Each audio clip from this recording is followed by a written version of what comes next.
Hello everyone, and welcome back to Spooky Hut. I know many of you listen to these videos to help you fall asleep, so before you doze off, it would be great if you could leave a comment letting me know where you're listening from around the world. If you're enjoying the episodes, don't forget to hit like and subscribe. Now let's get cozy, relax, and get started. It was the sound that drew me in, sweet, melodic, and impossible to resist. I had heard it before, but only in fleeting dreams, never so clear, never so close. The first time I heard it, I was sitting on the rocky shoreline of Cape Greystone, a small coastal town where I had moved 6 months prior. The town was known for its eerie mist, which rolled in every evening, and the rocky cliffs that jutted out like jagged teeth into the Atlantic. But the sound, soft, haunting, and beautiful, seemed to cut through everything. The wind, the crashing waves, even the gulls screeching overhead faded into the background. That's when I should have left. But I didn't. My name is Tom Carpenter. I'm 34, a former journalist, and I came to Cape Greystone to get away from the noise. After a decade of chasing down stories in the chaos of the city, I thought I needed the quiet, a remote place where I could focus on writing my first book and leave the frantic world of breaking news behind. I had heard the local legends about Cape Greystone, the disappearances, the creature in the water. Most people treated them as old wives' tales, stories to scare tourists or keep kids from swimming too far out. But I wasn't a kid, and I didn't believe in monsters. At least not then. That first night, as the mist swallowed the horizon and the melody seeped into my consciousness, I felt something stir in me. It wasn't fear exactly, more like a curiosity I couldn't shake. The song, it was unlike anything I had ever heard. Hypnotic, yes, but there was something else beneath it. A sadness that seemed to crawl inside my chest and wrap itself around my heart. I stood up, squinting into the fog, trying to locate the source of the sound. It seemed to be coming from the sea, but how could that be? I thought of the stories I had heard around town, the warnings from the older fishermen who told tales of people being lured into the water, never to return. They called it the siren's call. Of course, I dismissed it as superstition. Still, that sound, it was too perfect, too beautiful to ignore. Against my better judgment, I found myself walking toward the edge of the cliff. The wind was picking up, the waves slamming against the rocks below, but the song remained, pulling me closer. I stood at the precipice, staring down into the swirling water below. The song was louder now, rising and falling with the rhythm of the ocean. I scanned the water, expecting to see a singer, a woman maybe, out on a boat. But the fog was too thick. I could barely see a few feet in front of me. Then something moved in the mist. A dark shape, sleek and quick, darted beneath the surface of the water. I blinked, trying to focus, but it was gone as quickly as it had appeared. My heart raced. What had I just seen? The song grew louder, more insistent. I couldn't explain it, but I suddenly felt an overwhelming urge to climb down the cliffside, to get closer to the water. It was like the music had taken over my body, like my thoughts were no longer my own. I took a step back. No, I muttered to myself. This is ridiculous. I turned away from the edge, shaking my head, but the song didn't stop. If anything, it became more desperate, more pleading, and that's when I made the mistake that would change everything. I went back the next day. I didn't tell anyone about what I had heard. Who would believe me? Instead, I spent the day convincing myself that it was just my imagination. Maybe I had been tired, or the wind and waves had played tricks on my ears. But deep down, I knew it wasn't just the wind. Something was out there. That evening, as the mist rolled in again, I found myself drawn back to the cliffs. The same melody greeted me as I approached the water's edge. This time, I was ready. I brought binoculars, hoping to catch a glimpse of whatever it was I had seen the night before. The song started again, soft and distant at first, then slowly building in intensity. I scanned the water, searching for any sign of movement. At first, there was nothing, just the rhythmic crash of the waves and the swirling mist. But then, out of the corner of my eye, I saw it. A figure, just beneath the surface, gliding effortlessly through the water. It was too large to be a fish, and it moved with an eerie grace that sent a chill down my spine. I focused the binoculars, my heart racing. It was a woman. At least she looked like one, her long dark hair flowing around her head as she swam through the water. Her skin was pale, almost translucent in the moonlight, and her eyes were the darkest black I had ever seen. She was beautiful, but there was something terribly wrong about her. Something that set off every alarm in my mind. She looked up at me, and for a moment, our eyes met. Her lips moved, and I could swear I heard the song again, louder this time, more urgent. But then, her mouth opened wider, too wide, and I saw them, rows of sharp, jagged teeth. My stomach dropped. I stumbled back, nearly dropping the binoculars as I struggled to comprehend what I had just seen. This wasn't a woman. It was a monster. The stories were true. I turned and ran, my heart pounding in my chest. I didn't stop until I was back at my house, the door locked behind me. I sat in the dark for hours, the song still ringing in my ears, too afraid to sleep, too afraid to think. For days I tried to avoid the cliffs. I stayed inside, kept busy with my writing, anything to keep my mind off the creature in the water. But the song never left me. It was like it had taken root in my mind, a constant gnawing presence I couldn't shake. I wasn't the only one who had heard it. I overheard conversations at the local bar, whispers about people going missing near the cliffs, fishermen who never returned, hikers who vanished without a trace. The townspeople spoke of the siren in hushed tones, as if speaking too loudly would summon her. But I knew the truth. I wasn't just hearing the song. She was calling to me. The next time I went to the cliffs, it was out of desperation. I had to know what she wanted, why she had singled me out. The song started as soon as I approached the edge, soft and sweet, like before. But this time I wasn't entranced. I was ready. "Show yourself," I shouted into the mist. The water churned below, and for a long moment, there was silence. Then, slowly, she rose from the depths. Her black eyes locked onto mine, and she smiled, those teeth glistening in the moonlight. I felt my legs go weak, but I stood my ground. "What do you want?" I demanded, my voice trembling. She didn't answer, not with words. Instead, she began to sing again, the same haunting melody, but this time it was different, darker, more dangerous. I could feel it pulling at me, tugging me toward the edge. I took a step back, but the pull was too strong. My mind screamed at me to run, but my body wouldn't listen. The song wrapped around me like a noose, dragging me closer and closer to the edge. And then, she spoke.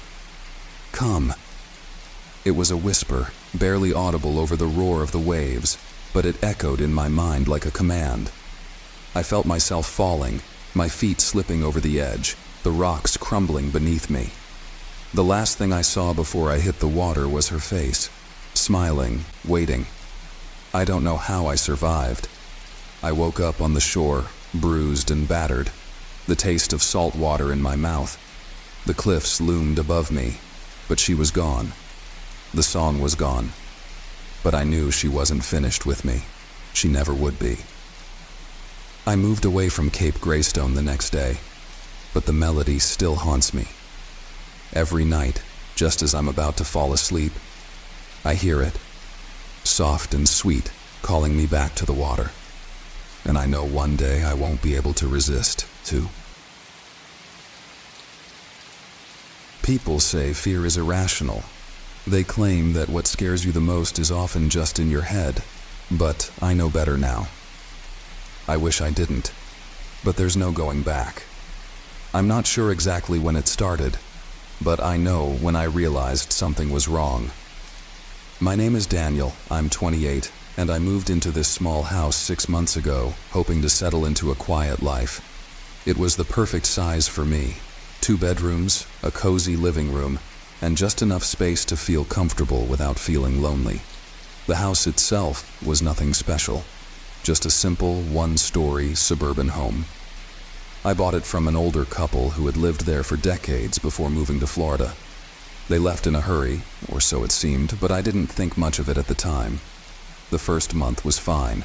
I was settling in, making the place my own, and it was everything I wanted. Quiet. Normal. But then small things started happening. Little things that were easy to dismiss at first. A creak in the middle of the night, a slight draft that I couldn't quite pinpoint. I chalked it up to the house being old. Normal settling noises, I told myself. I didn't want to be the guy who jumped at shadows. But the closet, that was different. It's in the master bedroom right next to the bed. Just a simple, sliding door closet. Nothing unusual about it on the surface. I kept my clothes in there, shoes lined up at the bottom, nothing out of place. Except for the door. The damn thing wouldn't stay closed. At first I figured it was just a faulty track or something. The door would slide open a few inches during the night, and I'd wake up to it partially ajar. No big deal, right? I'd just get up, close it, and go back to sleep. But it kept happening. Every single night. I tried everything. I checked the track, adjusted it, even propped something against the door, but no matter what I did, I'd wake up to it open. Sometimes just a crack. Sometimes wide enough that I could see the darkness inside, like the closet was waiting for me to notice. That's when I started to feel watched.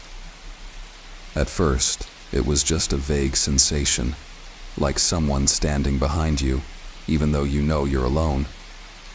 I'd be lying in bed, trying to sleep, and I could feel something in the room with me, just beyond my line of sight. It was always worse when the closet door was open. I tried to ignore it. I'm not the superstitious type, and I didn't believe in ghosts or anything like that. But no matter how hard I tried to rationalize it, the feeling kept getting stronger, and the dreams started. They weren't dreams, though, not really. They felt too real, too vivid. In these dreams, I'd wake up in the middle of the night, my room exactly as it was, except I couldn't move. Sleep paralysis, I thought. I'd heard of it before, even experienced it once or twice. But this was different. I wasn't just frozen. I could feel something sitting on the edge of my bed, something heavy. I'd stare at the closet, and in the faint glow of the moonlight coming through the window, I could see a figure standing in the doorway, just inside the closet. It was tall, impossibly tall, its head almost scraping the ceiling. Its eyes, those were the worst part. They were wide, black, and empty, staring at me from the darkness of the closet. And then it would move closer. Slowly, deliberately, it would step out of the closet, one long, spindly leg after another, until it was standing over me. I could feel its breath on my face, cold and wet, like something long dead. And then, without fail, I'd wake up, drenched in sweat, heart pounding in my chest, the closet door wide open. These dreams happened almost every night. I tried everything to make them stop. Sleeping pills, night lights, even rearranging my room to put the bed as far from the closet as possible. But it didn't matter. The thing in the closet always found me. One night after another particularly bad episode, I decided to lock the closet door. I know it sounds stupid, but I figured if the door couldn't open, maybe the thing, whatever it was, wouldn't be able to get out. So I went to the hardware store, bought a simple latch lock, and screwed it into the door. For the first time in weeks, I went to bed with a sense of relief, thinking I had finally beaten it. I was wrong. That night, I woke up around 3 a.m. as usual. The room was cold, much colder than it should have been, and I immediately felt that familiar weight on the bed. My heart raced as I slowly turned my head toward the closet. The door was still closed, the lock securely in place. But that didn't matter. I could feel it. The presence. It was in the room with me. I lay there, frozen, staring at the closet, waiting for the inevitable. My breath hitched in my throat as I heard a soft, scratching sound. It was coming from inside the closet, like long nails dragging across the wood. Slowly the sound grew louder, more insistent, as if whatever was in there was trying to claw its way out. Then I heard it. The soft, creaking groan of the closet door straining against the lock. My heart pounded in my chest as the door began to rattle, the lock holding, but only barely. The scratching turned into pounding, and the door shook violently, as though something was slamming against it from the inside. I couldn't move. I couldn't breathe. All I could do was lie there, staring at the door as it trembled on its hinges. And then, it stopped. Everything went silent. For a moment, I thought maybe, just maybe, it was over. But then, slowly, deliberately, the lock began to twist. I watched in horror as the latch slid open, the door creaking as it swung wide, revealing the blackness inside. The figure stepped out of the closet. It was taller than I remembered, its limbs unnaturally long and thin, its face pale and gaunt. But it was the eyes that paralyzed me. They were black pits, empty voids that seemed to suck the light out of the room. It stood there, staring at me, unmoving. Then, slowly, it began to move toward me, its long, bony fingers reaching out. I tried to scream, but no sound came out. I was trapped, helpless, as it leaned over me, its cold breath washing over my face. And then, just as its fingers brushed my skin, I woke up. The closet door was wide open. I didn't sleep the rest of the night. I couldn't. I sat in the living room, lights on, trying to make sense of what had happened. It had to be some kind of hallucination, right? Some form of sleep disorder. But deep down, I knew that wasn't true. I could feel it. Whatever was in the closet was real, and it wasn't going to leave me alone. The next morning, I did what any rational person would do. I called a priest. I'm not religious, but at that point, I was willing to try anything. The priest, an older man with kind eyes, listened patiently as I told him everything. He didn't seem surprised, which unnerved me even more. He agreed to come over that afternoon to bless the house. When he arrived, the first thing he did was go straight to the closet. He stood in front of it for a long time, his brow furrowed, and then he began to pray. I watched as he sprinkled holy water on the door, muttering prayers under his breath, but the whole time I couldn't shake the feeling that something was watching us. After he finished, the priest turned to me, his expression grim. "I don't think this is something I can help with," he said quietly. "There's something old in this house, something dark. You need to leave." I laughed, but it came out hollow. "Leave? I just bought this place. I can't just pack up and go." He shook his head. "If you stay, it will only get worse." I didn't want to believe him, but I could see the fear in his eyes, and he was right. Things did get worse. Over the next few weeks, the activity escalated. I'd hear whispers coming from the closet, voices calling my name. Objects would go missing, only to turn up later in strange places. My shoes in the kitchen, my keys in the bathroom, and always, the closet door would open on its own, no matter how tightly I latched it. I tried to ignore it, to pretend it wasn't happening. But the dreams were the worst part. The thing in the closet, it was getting bolder. I'd wake up in the middle of the night to find it standing right next to my bed, its fingers inches from my face. I could feel its presence even when I was awake, lurking just out of sight, waiting for the moment when I was most vulnerable. One night, I woke up to find myself standing in front of the closet, my hand on the door handle. I don't know how I got there. I hadn't even been dreaming, or at least I didn't think I had been. But there I was, gripping the cold metal handle, my heart pounding in my chest. I yanked my hand away, stumbling backward, terrified of what might happen if I opened the door. That was the last straw. I sold the house a week later, losing a ton of money in the process, but I didn't care. I couldn't stay there anymore.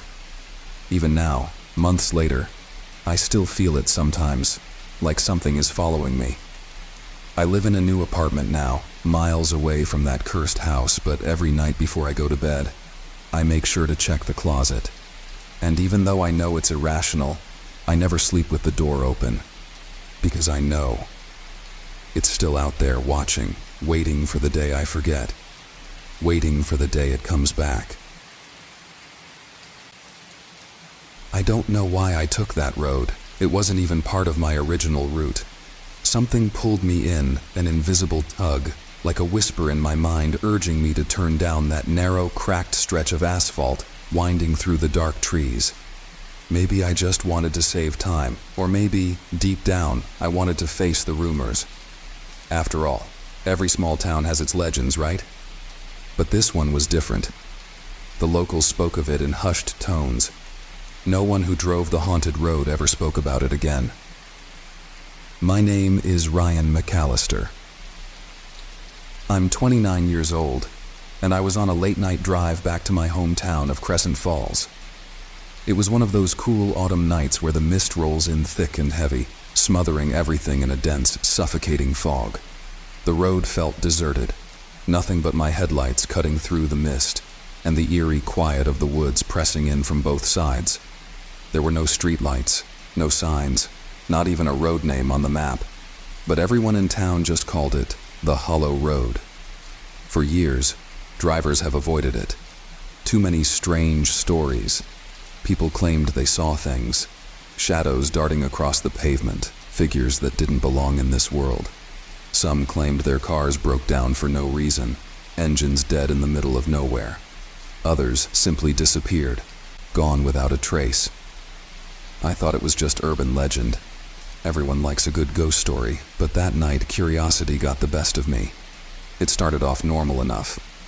My GPS was rerouting due to an accident on the highway. The only detour it suggested was the Hollow Road. Turn left in 500 feet, the voice calmly instructed, as if it were sending me to any other back road. I should have ignored it. Every instinct screamed to stick to the main road, but something, maybe exhaustion, maybe that morbid curiosity, pushed me to make the turn. The road narrowed almost immediately, the trees on either side crowding closer as if they were trying to swallow the asphalt. The mist thickened, swirling in the beams of my headlights, and the sound of my tires on the cracked, uneven pavement echoed unnaturally in the silence. My radio, which had been playing softly in the background, suddenly crackled with static before going completely silent. That's when I saw the first sign something was wrong. Up ahead, a figure appeared in the fog, just a shadow at first. I slowed down, squinting through the mist, trying to make out what it was. It looked like a man, standing in the middle of the road facing away from me. He didn't move, didn't turn around as my car crept closer. His clothes were torn, hanging in rags, and his head was slumped forward like he was dead. I blinked, rubbed my eyes. When I looked again, he was gone. Just vanished into thin air. My heart pounded against my chest. "You're imagining things," I muttered to myself, gripping the steering wheel tighter. But even as I said it, the temperature inside the car dropped. I could see my breath fogging up in the air, a shiver crawling down my spine. Suddenly, the car lurched, the engine sputtering like it was choking. I slammed my foot on the gas, but the car didn't respond. It sputtered again before dying completely. The headlights flickered once, twice, then plunged me into darkness. I sat there for a moment, my pulse racing in my ears. I tried turning the key. Nothing. Not even a click. The car was dead. My phone, which had been plugged into the charger, had no signal. It was like I'd stepped into another dimension, some place where time and technology didn't exist. I glanced around. The mist pressed in on all sides, thick and suffocating, the trees looming like ancient sentinels. I couldn't see a damn thing beyond the shadows. That's when I heard it. A faint sound, almost like whispering, carried on the breeze. It was too soft to make out the words, but there was something wrong about it. The kind of sound that crawls under your skin and makes your stomach turn. I froze, listening. The whispering grew louder, more insistent, like it was coming from everywhere and nowhere at once.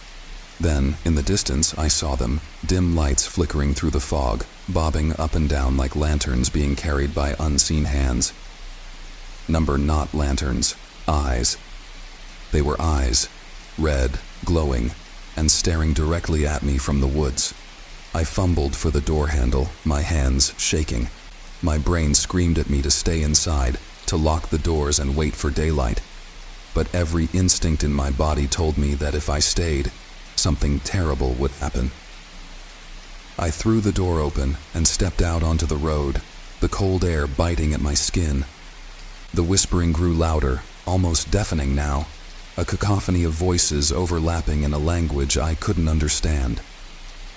The mist swirled around me, thicker than ever, and I could barely see my hand in front of my face.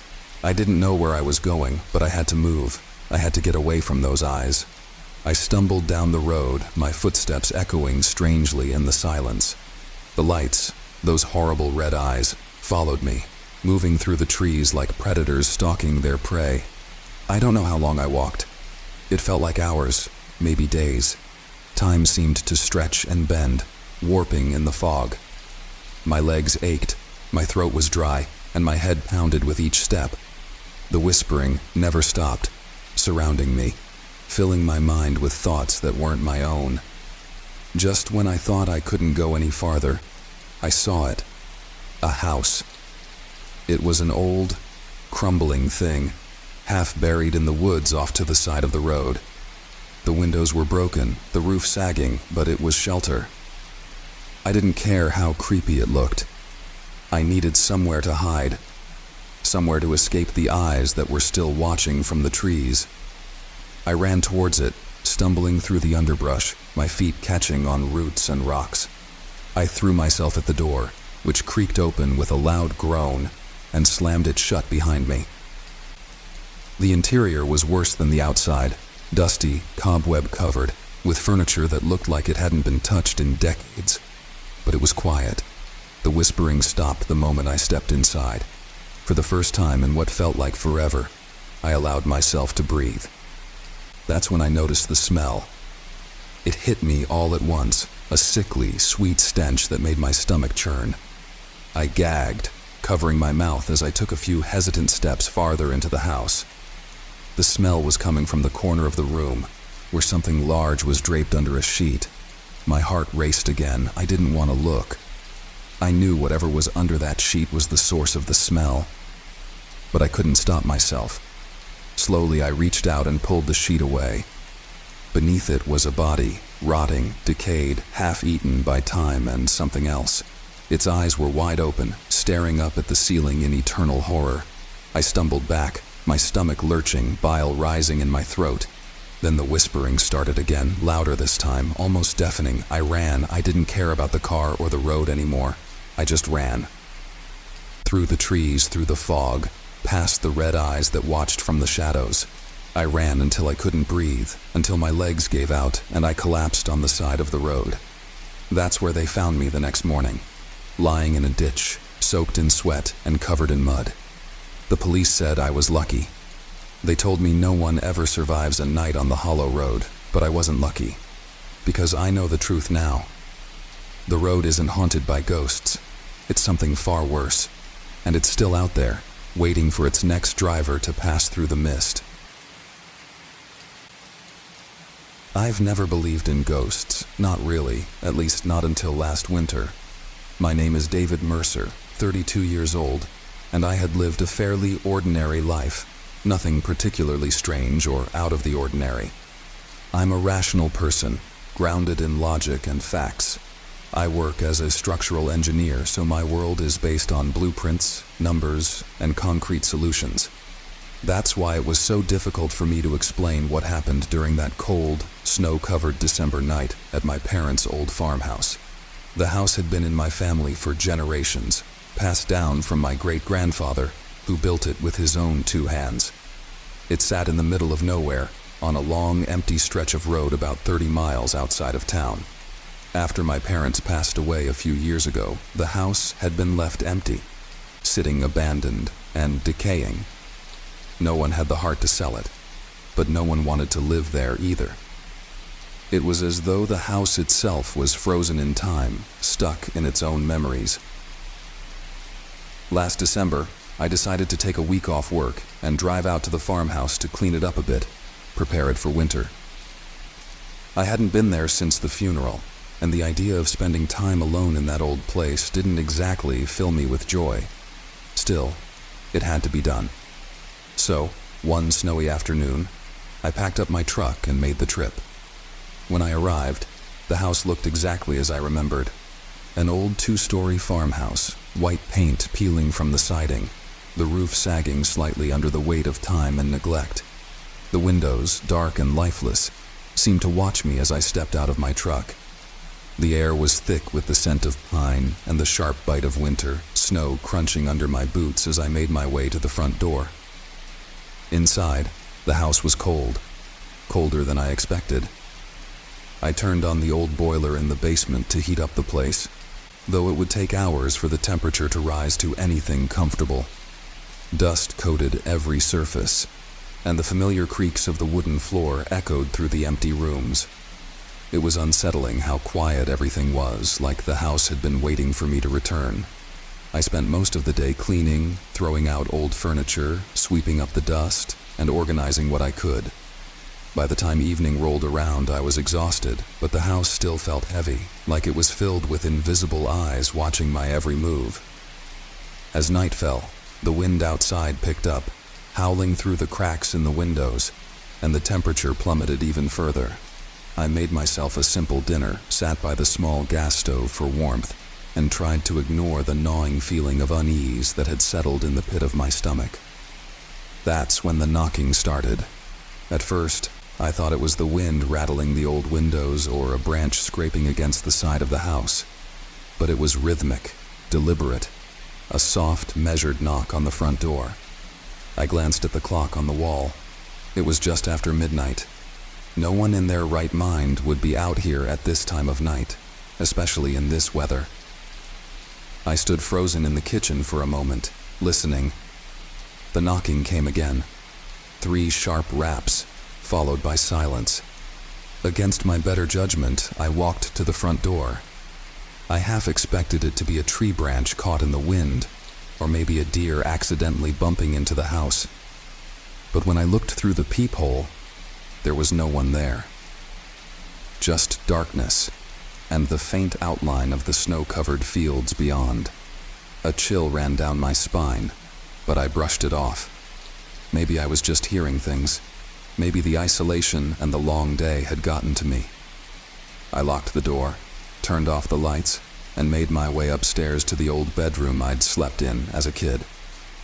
The room felt strange now, like it didn't belong to me anymore, but I was too tired to care. I slipped under the heavy blankets, hoping to sleep off whatever creeping dread had settled over me. But sleep didn't come. The house was too quiet, the kind of quiet that presses in on you, making every little sound seem louder, every creak of the floorboards, every gust of wind against the windows. It all felt too close, too deliberate. And then, there it was again, the knocking. 3 sharp raps on the front door. I shot upright in bed, my heart pounding in my chest. It wasn't the wind, it wasn't my imagination, it was real. The sound echoed through the house, reverberating up the stairs, as if someone, or something, was standing right there on the porch waiting for me to answer. For a long moment, I just sat there, paralyzed by a growing sense of fear. Whoever or whatever was outside hadn't gone away. They were waiting, patient, persistent. And now, a new thought crept into my mind. What if they weren't outside at all? What if they were already in the house, Slowly, I swung my legs over the side of the bed and crept down the stairs. I grabbed the flashlight I'd left on the kitchen counter and turned it on, the beam cutting through the darkness as I made my way back to the front door. The knocking had stopped, but the air felt charged, heavy with something unseen. I reached the door, heart racing, and listened. Silence. No wind, no knocking. Just the oppressive quiet of the night. Summoning every ounce of courage I had left, I unlocked the door and swung it open. There was nothing, no one. Just the empty porch and the snow, untouched and pristine. No footprints, no sign that anyone had been there at all. I stood there for what felt like hours, staring out into the night, waiting for something, anything to explain what I had heard. But the only thing that greeted me was the biting cold and the distant wail of the wind. I shut the door, locking it again, and leaned against it, my breath coming in shallow gasps. It didn't make any sense. I knew what I had heard. I wasn't imagining things. And then I saw it. At the far end of the hallway, near the old grandfather clock, there was a figure. Just standing there, bathed in the pale moonlight filtering through the window. It was a man, tall and gaunt, dressed in old-fashioned clothes, a long coat and a wide-brimmed hat that cast a shadow over his face. I couldn't make out any details, but I knew, deep down, that he was staring at me. My blood ran cold. I froze, unable to move, unable to look away. The figure didn't move. It just stood there, watching, waiting. My flashlight flickered, casting long, wavering shadows across the walls. I opened my mouth to say something, to demand who he was, but no sound came out. And then, just as suddenly as he had appeared, the man vanished, gone, as if he had never been there at all. I stumbled back, my heart racing, my mind trying to process what I had just seen. I wasn't dreaming. I wasn't hallucinating. He had been there, standing in the hallway, as real as the house around me. I spent the rest of the night in the kitchen, the flashlight clutched in my hand, too terrified to go back upstairs. I sat there, staring at the front door, waiting for the knocking to return. But it didn't. The house remained silent, the figure nowhere to be seen. When dawn finally broke, I packed my things and left. I didn't care about cleaning the house anymore. I didn't care about finishing what I had come to do. I just needed to get out. Away from whatever was haunting that place, whatever had come to visit me in the dead of night. I never went back to the farmhouse. It still stands there, alone and abandoned, waiting for its next visitor. But I've heard the stories from the locals. Stories about the old farmhouse on the outskirts of town, where a ghostly figure is said to wander the halls, knocking on doors in the middle of the night, waiting for someone to answer. And now, I believe them. Because I've seen him too. And he's still waiting. I can't shake the memory of that face, the one in the painting. The way it seemed to shift when no one was looking. The malevolent glare locked onto me, burning holes into my very soul. If I knew what was lurking behind those brushstrokes, I never would have set foot in that gallery, but it's too late for regrets now. What I saw, what I experienced, still haunts me. It all started innocently enough. My name's Ethan, and at 32, I had just finished an intense corporate project and needed a break.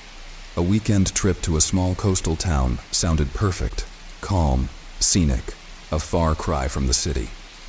My girlfriend Rachel suggested it after hearing about an art exhibit that the locals swore had some rare pieces. She was always into art, and though it wasn't really my thing, I figured it'd be a quiet escape. The gallery was housed in a crumbling, ivy-covered building on the outskirts of town, its windows dark and foreboding. Inside, the place smelled like old books and varnish, the air heavy with a strange kind of weight. I remember feeling on edge as soon as we walked in, but I chalked it up to the eerie quiet. There were only a few other visitors, and the woman at the front desk barely glanced at us as we entered. The exhibit was nothing out of the ordinary at first. Portraits, landscapes, abstract pieces. Rachel wandered off to admire a collection of impressionist paintings while I drifted toward a back corner where something much darker caught my eye. It was a painting that didn't fit in with the rest. It was unsettling. I remember feeling a cold chill the moment I saw it. The painting was large, easily 6 feet tall, and the frame was cracked and aged as though it had been forgotten for centuries.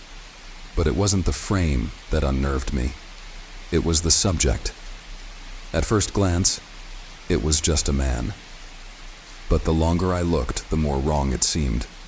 The figure was draped in dark robes, his face shrouded in shadow, except for a pair of glowing red eyes that pierced through the gloom.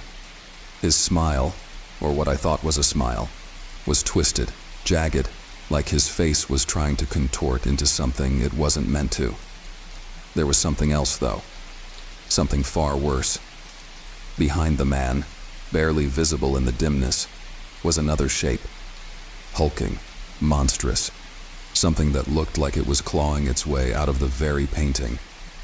Its eyes were hollow, and the longer I stared at them, the more I felt as though they were staring back.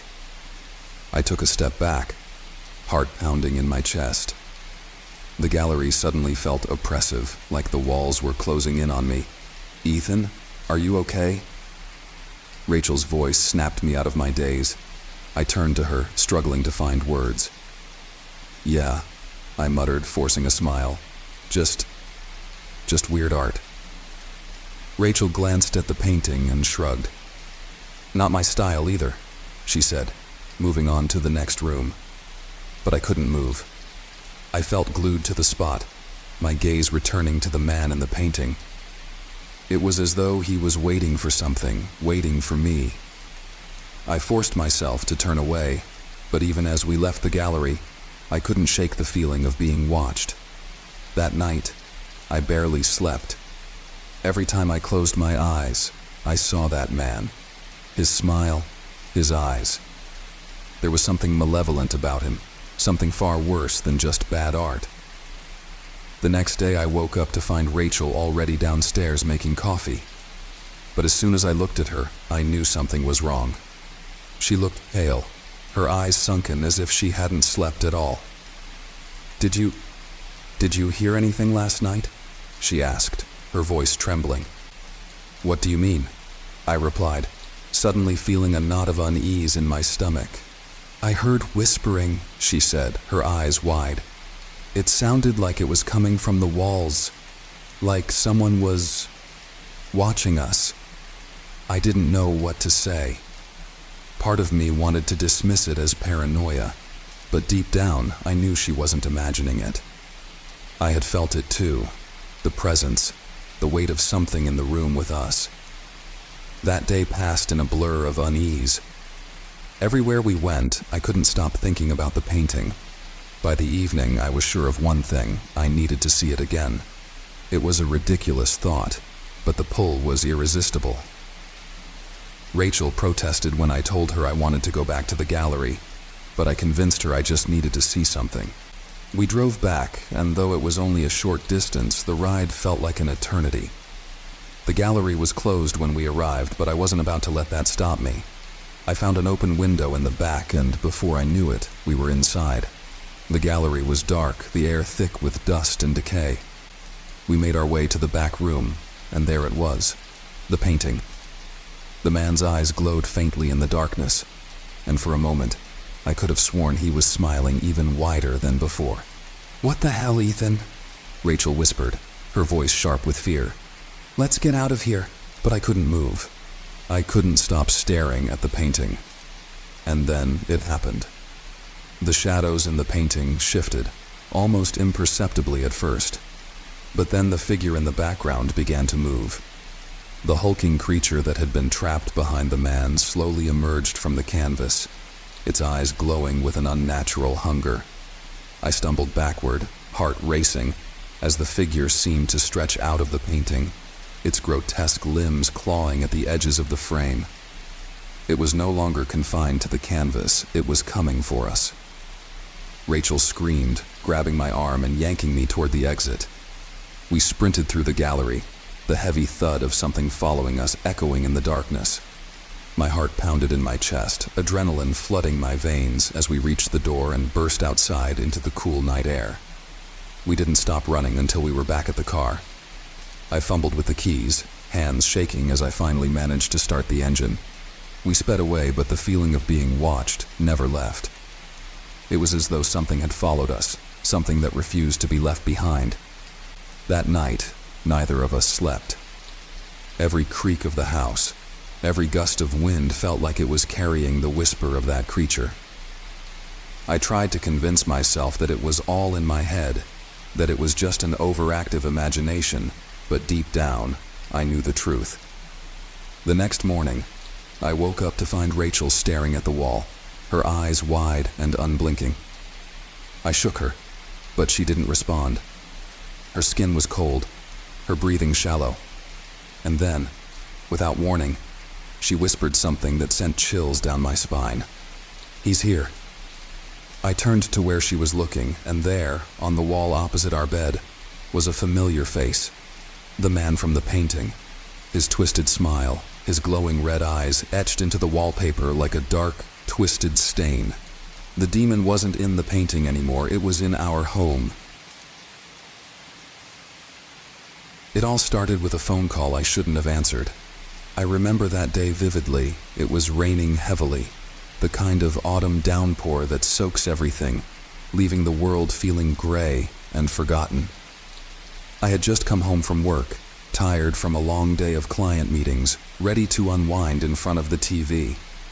My girlfriend Lisa had gone out with her friends, so I had the apartment to myself for the night.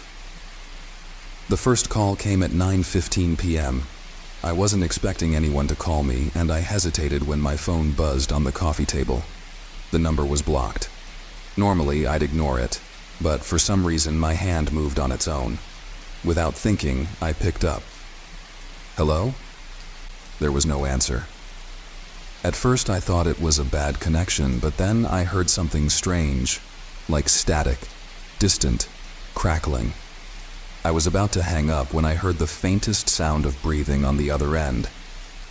"Who is this?" I asked, my voice coming out more annoyed than curious.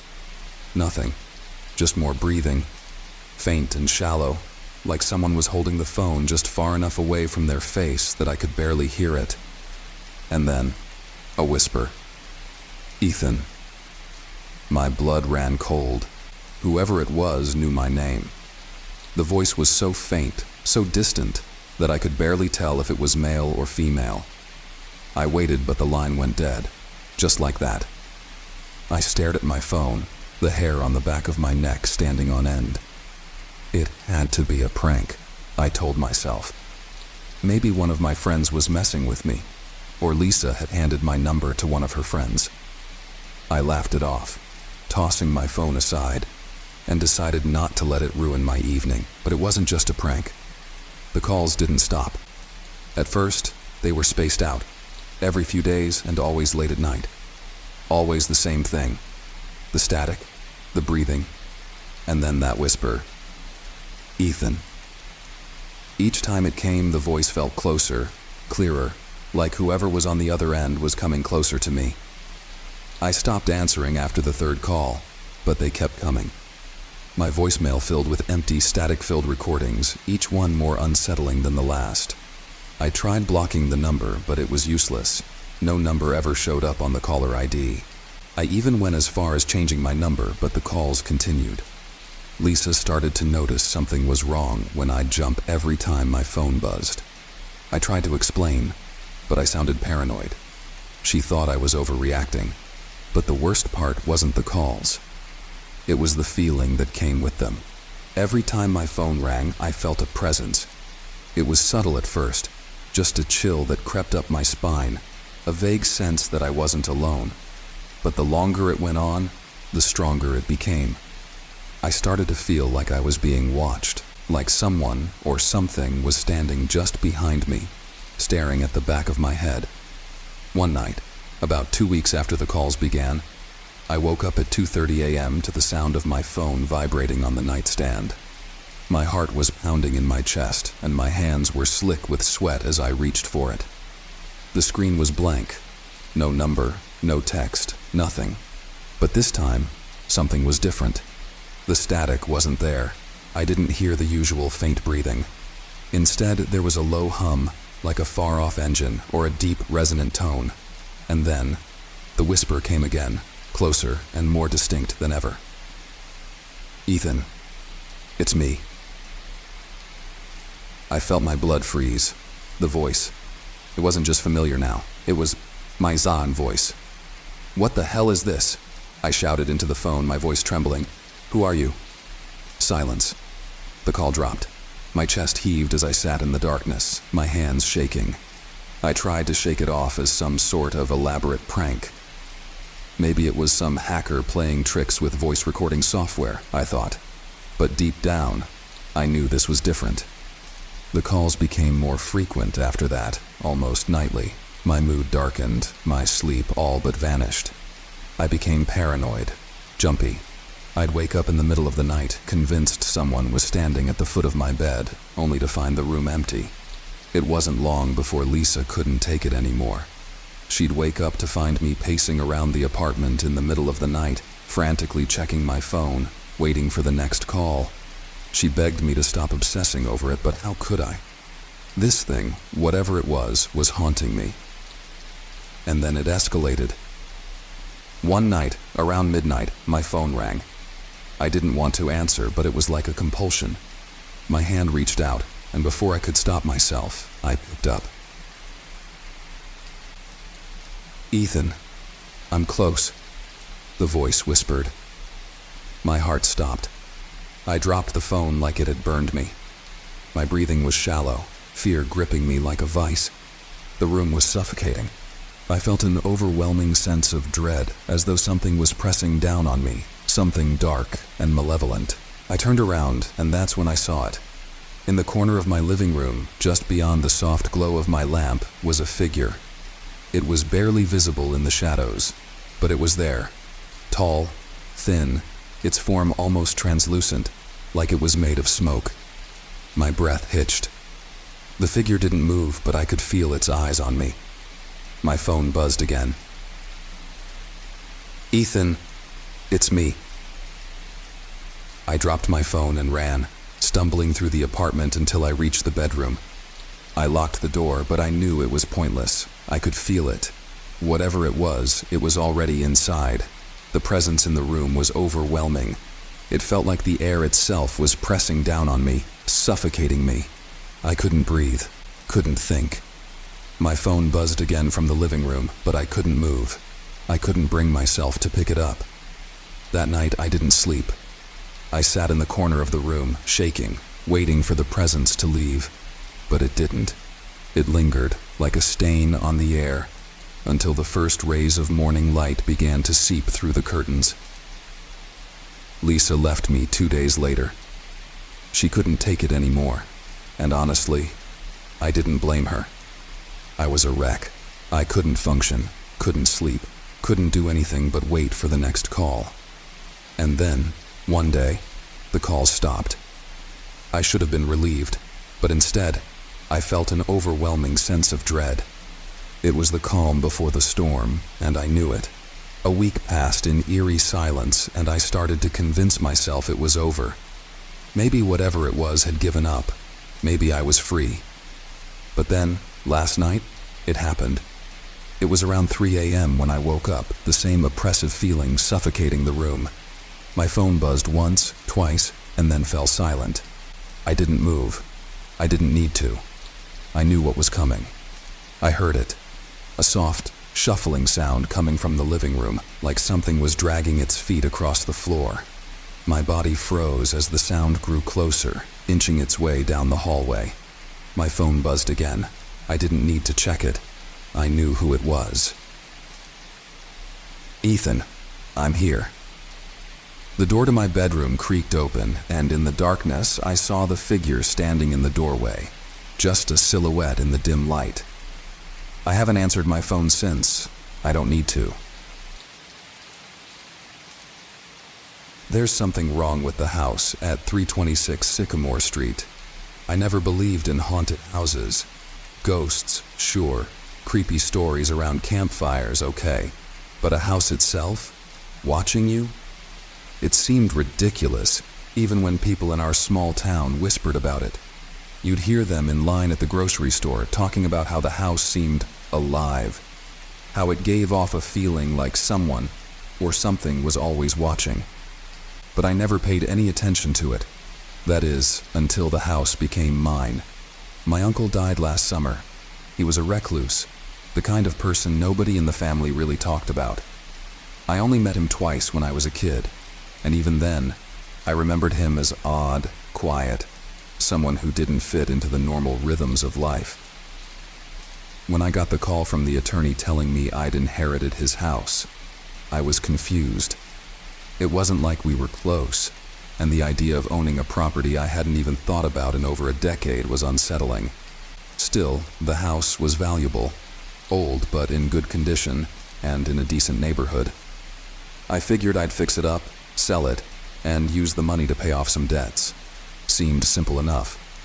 But the first time I stepped foot inside, I knew something was off. I arrived at dusk, the sun already dipping behind the trees, casting long shadows across the overgrown yard. The house stood there, looming, as if it was waiting for me.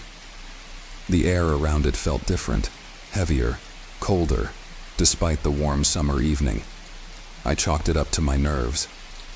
After all, I hadn't been inside this place since I was a kid. The front door creaked open like it hadn't been used in years, and the smell hit me.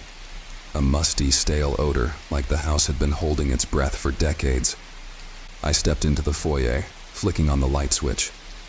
Nothing happened. Great. The electricity was out. I stood in the dark, my phone's flashlight the only source of light as I walked through the house, the beam casting sharp shadows on the walls. Everything was just as I remembered it. Dusty, cluttered, like Uncle Henry had never thrown anything away. But as I moved deeper into the house, that feeling grew stronger, the sensation that I wasn't alone. At first I thought it was just the house settling, creaks and groans as the old wood shifted. But there was something else. The air felt charged, like a weight pressing down on my chest. And the silence. It wasn't normal. It wasn't peaceful. It was expectant, like the house was waiting for me to do something. Or worse, for something to happen. I decided to stay the night, figuring I'd get to work in the morning. But I couldn't shake the feeling that I was being watched, even when I was alone in a room. No matter where I went, I felt eyes on me. Eyes that followed me as I moved, as if the house itself was observing every step I took. I brushed it off. Maybe I was just tired. I went to bed in one of the spare bedrooms, but I couldn't sleep. Every creak, every whisper of wind outside made me jump. Around midnight, I heard a sound that sent chills down my spine. Footsteps. Soft, deliberate footsteps, moving slowly, carefully down the hallway just outside the door. I held my breath, listening, waiting for the sound to stop. It didn't. I reached for my phone, but it was dead. Completely drained, even though it had been fully charged earlier. My heart raced as I lay there in the dark, the footsteps stopping right outside the door. There was no mistaking it now. Someone or something was standing just outside. Then the doorknob turned. I bolted upright, my pulse hammering in my ears. But the door didn't open. It just rattled, like whoever or whatever was on the other side was testing it. After what felt like an eternity, the noise stopped, and the footsteps retreated down the hallway, fading into the distance. I didn't sleep that night. The next morning, I convinced myself it had to be my imagination, stress, maybe even the wind. I stayed, determined to prove to myself that I wasn't afraid of an old, empty house. But the house wasn't empty. And it wasn't just the creaks or the footsteps. Over the next few days, I started to notice little things. Objects moved from one place to another, even though I knew I hadn't touched them. My keys, which I always left on the kitchen counter, would appear on the living room table. A book I'd left in the bedroom would be on the shelf downstairs. Each time I tried to rationalize it. Maybe I was just distracted. Maybe I was misremembering. But then the mirrors started to change. It happened on the fourth day. I was shaving in the bathroom when I saw something out of the corner of my eye. At first, I thought it was a trick of the light. But when I looked closer, I saw it. The reflection in the mirror didn't match what I was seeing in the room. My reflection was normal, but behind me, just barely visible, was a shadow. It was faint, like smoke, but unmistakable. Something was standing there watching me. I spun around, but the room was empty. When I looked back at the mirror, the shadow was gone. That's when I started to panic. I couldn't explain what was happening, and the feeling of being watched grew stronger with each passing day. It wasn't just a sensation anymore, it was a presence, something I could feel in the room with me, constantly watching, constantly waiting. The final straw came a week after I moved in. I was sitting in the living room, flipping through some old family photos I'd found in a dusty box when I felt it again, those eyes on me. But this time, it was different. It wasn't just the feeling of being watched.